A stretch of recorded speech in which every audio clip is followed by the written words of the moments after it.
What's up mga kapatid? Welcome back to Boss Lucio channel. So mga kapatid natin, ito na ang huli or last na pag-uusapan natin tong stars payout issue na ito mga kapatid natin. So mga kapatid, marami tayong mga nalaman sa mga previous live ko. Naglabasan na nga mga kapatid natin guys yung mga sabing na biktima, sabing mga nakausap mga kapatid natin. And ayun, pero syempre mga kapatid, bago natin umpisan yan, kung ikaw ay bago dito sa ating channel, huwag mong kalimutan i-click ang subscribe button at yung maliit na bell para lagi kayong updated sa lahat ng ating videos. And syempre po mga kapatid, lagi ako naka-live sa ating Facebook page, Boss Lucio. So pasukan mo muna intro. Perfect.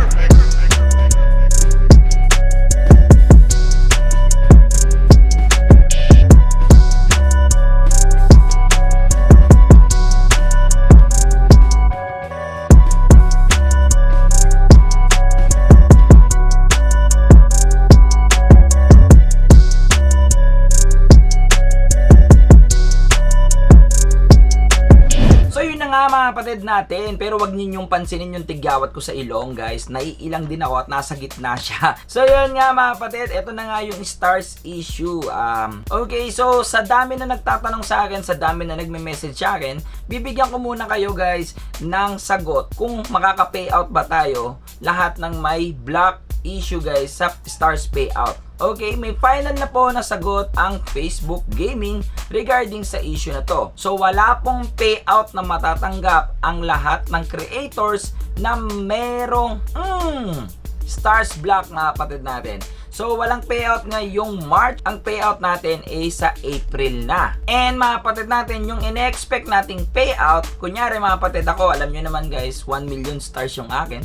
Sarap guys, 1 million stars. Hindi na po natin sure kung 1 million pa rin ba yun, kasi tatanggalin na po ni FB or ni Facebook Gaming yung mga hindi lehitimong stars na nabili sa kanila guys, na sinasabi nila guys na fraudulent stars. So, I'm not sure kung ilan yung matitira, pero papasok yun guys sa bagong invoice na matatanggap natin ngayong March. So for sure mga kapatid, magsasabay ang payout ng January and February ninyo sa April mga kapatid natin. So think positive na lang tayo and wish na lang natin guys kung may matira doon sa January and February payout natin. So yun na nga mga kapatid natin, ito na nga, naglabasan yung mga iba-ibang issue, sabi nila hack daw. So guys, ayan ang pag-uusapan natin ngayon mga kapatid natin. Pero mga kapatid, dahil sa aking pag-aaral at sa aking mga natanong, okay, hindi ako investigador, hindi ako attorney, pero mga kapatid natin, lagi kong sasabihin sa inyo, depende ako kung ano ang sinabi ni FB. Okay, hindi ako maggagaling-galingan, hindi ako maniniwala sa mga naglalabasang mga issue ngayon. Okay, lalo na yung mga nagbibigay sa atin ng malalaking stars. Lagi ako nakadepende kay FB. Kung ano po ang sinabi ni FB guys, ayun po ang ating susundin. Hindi po ako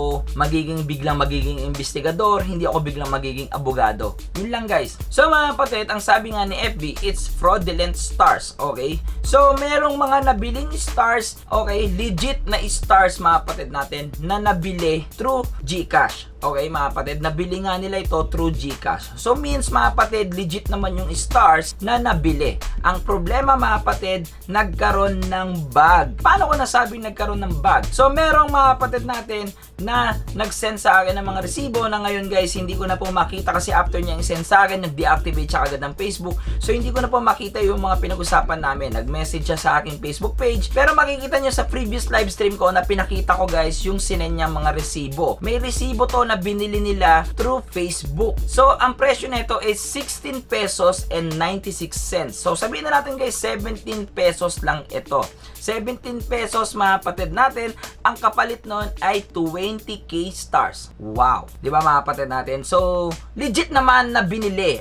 Ang problema mga kapatid, nagkaroon ng bug, 17 pesos lang pero 20k stars ang kapalit. Alam mo ba kung magkano ang 20k stars? Ang 20k stars ay pumapalo to ng 9,000 to 10,000 pesos pag na-withdraw mo ito or na-payout mo. So, ang laki ng tutubuin mo. So, ngayon mga kapatid natin, lumabas na po dito yung abusive na nangyari dahil syempre mga kapatid, nagkaroon ng bentahan ngayon. So, kunyari ako mga kapatid, nabibili ko lang yon ng 17 pesos, iaalok ko sa kapwa ko streamer ng 2,000 pesos. I-alok ko siya ng 2,000 pesos, magkakaroon ka na ng 20k stars. So ganun na yung nangyari, and then syempre mga kapatid natin, ako namang nabentahan ng 2,000, pwede kong ibenta ulit ito. Ibenta ko to kapatid ng 5,000 pesos, magkakaroon ka ng 20k stars. Panalo pa rin, di ba mga kapatid natin? Panalo ka pa rin.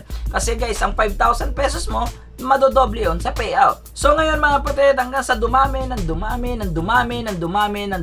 guys ang nakakalam, syempre mga kapatid natin, inaalok, syempre guys, inaalok, dumadami guys, and then napansin na ito ni Facebook. So guys, bibigyan ko kayo ng onting explanation about dito. Kunyari mga kapatid natin, ang Bangko Sentral, sila po ang nag-iimprenta ng pera na umiikot sa Pilipinas mga kapatid para sa ekonomiya natin.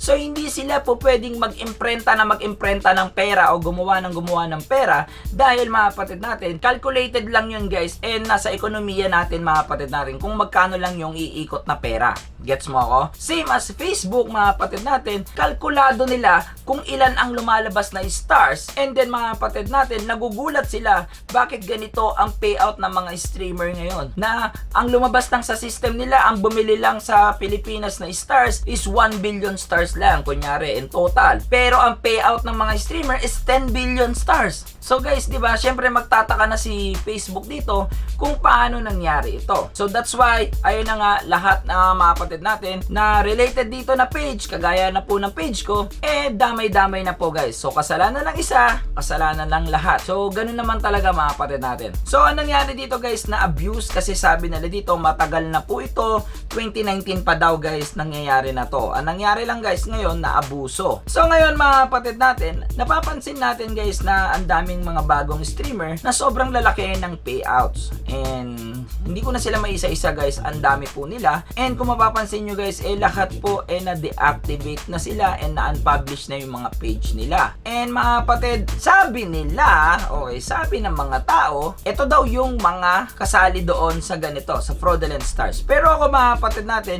hindi ako ganun naniniwala, kasi mga kapatid, pwedeng nangyari na nabiktima lang din sila. Okay, na syempre mura, 'di ba mga kapatid natin, and then alam nyo na guys, alam nyo na, hindi nila ina-expect na ganun yung magiging consequence nung nangyari. So, hindi ako mabibintang, hindi ako maninisi ng streamers, and dapat naman kasi talaga ganun yung dapat natin gawin, kasi pare-pareho lang naman tayong streamer. Ang nangyari dito mga kapatid, ang mga report is connected entity. Okay, means mga kapatid natin, yung mga na-unpublish, connected nga daw doon sa ganitong fraudulent stars. Kung bumili ka ng stars na yon na 17 pesos and then 20k stars ang kapalit, talagang madadamay ka. Halimbawa ako mga kapatid natin, yung main profile ko, nilagyan ko ng stars na yon, and then syempre mga kapatid, malalaman ni FB yon na yung main profile ko may mga page. So kunyari, mache-check nyo yun, okay, Luis D. Orteves, ang page niya is Boss Lucio, matik yan, imposibleng hindi niya ginawa ito. Parang ganun guys yung nangyayari. Hindi na po pinahirapan ni FB, hindi na po pinahirapan yung investigasyon, basta po admin ka or ikaw yung may-ari ng page, matik nang damay na yung page mo kahit pa hindi mo sinendan ng stars yung page mo. Ganun yung nangyari mga kapatid natin. So kung ako ay bumili ng stars na yun guys, automatic po yung page ko pwedeng ma-unpublish, pwedeng hindi na makatanggap ng stars. Ganun yung mga nangyari. And may mga case din na dahil sa sobrang laki ng payout nila is na permanent ban na po sila sa stars. So ito yung mga kapatid natin na sobrahan na sa payout mga kapatid natin, kumbaga. Ganun yung nangyari. Kung ikaw yung lalagay sa sitwasyon ni Facebook mga kapatid natin, and then nakita mo itong isang streamer na to, sobrang laki ng payout, as in guys, sobrang laki ng payout. Sabihin na natin 1 million pesos ang payout niya mga kapatid natin. Hindi ka ba magtataka doon? So wala nang investigation na ginawa guys, automatic, pak, black na mga kapatid natin. Kasi guys, mga kapatid natin, sa tutuusin lang, yung mga top streamer natin guys yung mga top streamer, hindi po nakaka-payout ng ganun kalaki. Okay? Hindi nakaka-payout ng ganun kalaki, honestly mga kapatid natin. So, kung ikaw ay baguhang streamer, and then ang followers mo napakaliit lang. Kunyari lang guys, ang followers mo is 3,000, 5,000 lang guys. And then pumipayout ka ng 1 million. What?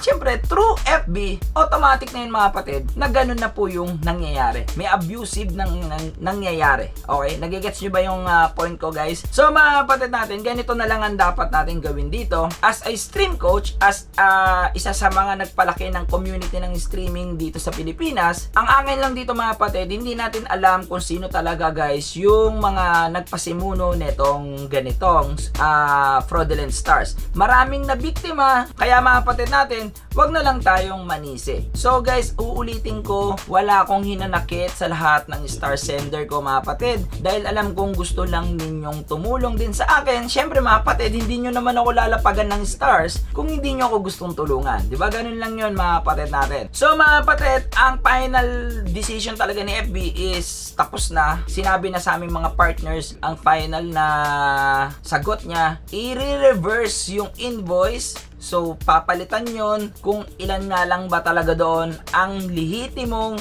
stars na pumasok sa system nila. Yung talagang calculated, guys. Kunyari, bumili ako ng 10 stars sa FB, and account yun ng FB na 10 stars talaga yung binili ko, and then sinend ko sa isang streamer. Yun, mga kapatid natin, yung legit. Actually, again, mga kapatid, uulitin ko, alisin na po ninyo sa utak ninyo, guys, yung credit card issue na mga nakaw na credit card, and then pinambibili nga ng stars, kasi hindi po yun yung pinanggalingan talaga ng lahat na to. Dahil mga kapatid, may kumalat na pong video na may nag-expose, anonymous to mga kapatid natin, ng video kung paano niya ginagawa yung pag-top up sa GCash na nagkakaroon ng bug. Pinagpapapalit-palit lang niya yung mga amounts, and then biglang nag-bug. Eto na nga pa, nag-bug na, and then buy, and then magugulat na lang 20k stars na kagad, 'di ba? Actually hindi siya 20k stars, actually 19,000 something lang siya. Pero para madaling sabihin, 20k stars. So 'yun mga kapatid natin, ito lang yung masasabi ko sa nangyayari ngayon. Ang daming streamer ngayon na apektado, small streamer, big streamer, mga kapatid natin, maraming apektado dito sa nangyaring issue na to. At ang daming nag-aantay ng payouts ngayon dahil syempre mga kapatid natin, sino ba naman ang hindi magiging masaya kung ikaw ay makaka-payout ng malaking halaga, okay? Nang hindi mo naman ninakaw yun, okay? Especially me, guys. Again, like what I said, nakakapanghinayang mga kapatid natin. Kasi guys, pinaghirapan ko naman yun, okay? Hindi ko yun ninakaw on something. Binigay po yun ng mga tao sa akin. So mga kapatid natin, na nangyari lang, ito ang naging consequence. Gets nyo ako mga kapatid? So no hard feelings mga kapatid natin, kasi ito lang yan eh. Ganito ako mag-isip mga kapatid. Kung just in case lang na payout ko naman yun, sino ba magiging masaya? Ako naman, di ba? So hindi kasi po pwedeng ganun lagi mga kapatid natin. Kung pag hindi mo na payout, sisisihin mo yung tao. Kasi guys, kung na payout naman natin yun, makikinabang din naman tayo. Para sa atin naman din yun, di ba? For our benefits din naman yun. Pero ito na nga yung nangyari guys, nagkaroon ng ganitong issue at yan na nga, nalantad na nga guys yung mga malalaking lapagan ng stars. So mga kapatid, yun na lang talaga yung masasabi ko. Wag na lang po tayo manisi. Antayin na lang po natin guys yung result ng FB o yung invoice na matatanggap natin para sa April. Okay? Yung mapipayout natin sa April. I'm sure guys, I'm sure lahat ng legit stars o yung mga top star sender ni Boss Lucio o kahit sa inyo mga kapatid natin, alam ko naman mga kapatid natin na hindi yun isasama ni FB. Hindi yun isasama ni FB. Stop na po natin yung sisihan. Stop na po natin yung pagbibintang sa ibang tao. Kasi guys, marami pong nabiktima dito guys. Maraming nabiktima. Talagang nakaka-tempt ka naman talaga guys. If malaman mo ito na gumagana, talagang matetempt ka. So guys, ito na lang yung sanang masasabi ko. Wag na lang po sanang maulit yung mga ganito mga kapatid natin, dahil ang masisira dito is yung Pilipinas. Pilipinas po ang masisira dito at yung mga pangarap ng mga streamer. Pagkakamali mo, pagkakamali nating lahat. Pag may ginawa kang kababalaghan, tayo lahat ang mayayari. Even partners, level up, nag-umpisa pa lang guys, damay-damay ito mga kapatid. Ang nakakatakot dito guys, pag nag-pull out ang Facebook gaming sa Pilipinas mga kapatid, pare-parehas po tayong nganganga. Sa lahat ng mga nangangarap maging streamer, wala na guys, nangangarap ka na lang. Pero ang akin lang dito, nandito na tayo mga kapatid. Isa ang Pilipinas sa kinasasaya ni Facebook Gaming dahil maraming streamer ang naiimpluwensyahan ng Facebook Gaming. Pero sana naman mga kapatid, wag nating sirain. Yun lang guys, wag nating sirain. And marami pang mga hack guys na nalaman ko about sa click farm. Dati iniisip ko, ano yung click farm? Ano yung click farm? So yun nga guys, it's a bot viewers. Kung nanonood kayo ng live stream ko kagabi, may mga bumisita pa sa ating mga ganun. Nag-sample sila guys na totoo nga yung bot viewers. So ang viewers ko lang kagabi is nasa 70 lang. Bigla nagulat ako, nag 150, 170. And then nagko-comment si ganito na sabi niya, ayan na, 170 na. And then gusto mo tanggalin ko na. And then pag tanggal niya, boom, natanggal, bumalik ng 50 yung viewers natin. Ganun kabilis niyang na-activate yung bot mga kapatid. Ang angin lang dito mga kapatid, wag natin sirain yung platform. Kahit po mga kapatid natin, mag-invest kayo dyan sa mga bot viewers na yun guys, hindi po magtataguyod ang inyong career dito. Dahil mga kapatid, mga robot lang yan. Mga bot viewers yan guys. As a influencer, hindi sa viewers yan. Nasa influence mo yan guys. Kung magtutuloy-tuloy ba yung career mo dito guys. Okay? Papansinin nyo, maraming streamer ngayon na maganda ang career pero hindi ganun kataas ang viewership. Okay? Yes mga kapatid, aminin ko sa inyo, isa ang viewership sa nagpapataas sa isang streamer. Pero mga kapatid natin, kung ang pagtaas naman ng yung viewers dahil sa kadayaan guys, what do you think? What do you think ang magiging dulo niyan guys? Baka maging sikat ka isang araw lang, dalawang araw, and then boom, wala ka na. Gusto mo ba ganun ang pagsikat mo idol? Kung gusto mong ganun, nasa sayo na yan idol.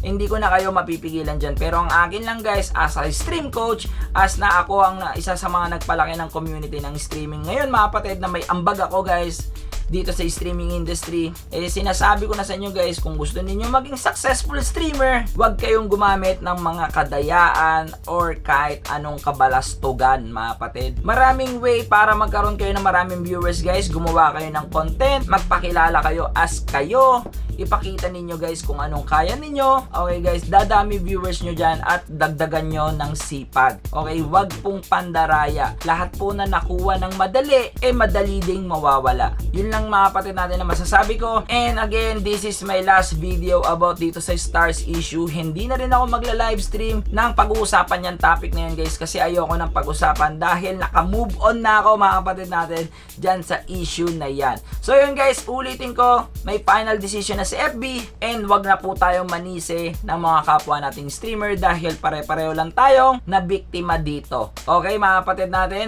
sa mga kapwa ko naman streamer, mga kapatid natin na nag-uumpisa pa lang and then na demonetize or nawala na po yung mga level up badge nila dahil hindi na sila masenda ng stars, pwede naman po kayo mag-livestream ulit ng 2 weeks guys na 4 hours. So yun yung sabi ni FB, 2 weeks straight, no absent mga kapatid. Kung kaya ninyo, wag muna mag-absent 4 hours mga kapatid, para malaman lang ni FB na lihitin mo yung page mo na streamer ka. Kasi nga mga kapatid, kaya ginawa ni Facebook yan dahil nga ang daming bagong page na nagka-level up, lintik-lintik yung mga payout. So ngayon guys, lahat ng nawala ng level up badge, yan lang naman ang gusto ni FB guys, ma-verified na streamer talaga kayo at gusto ninyong mag-stream, hindi dahil lang sa stars. Okay?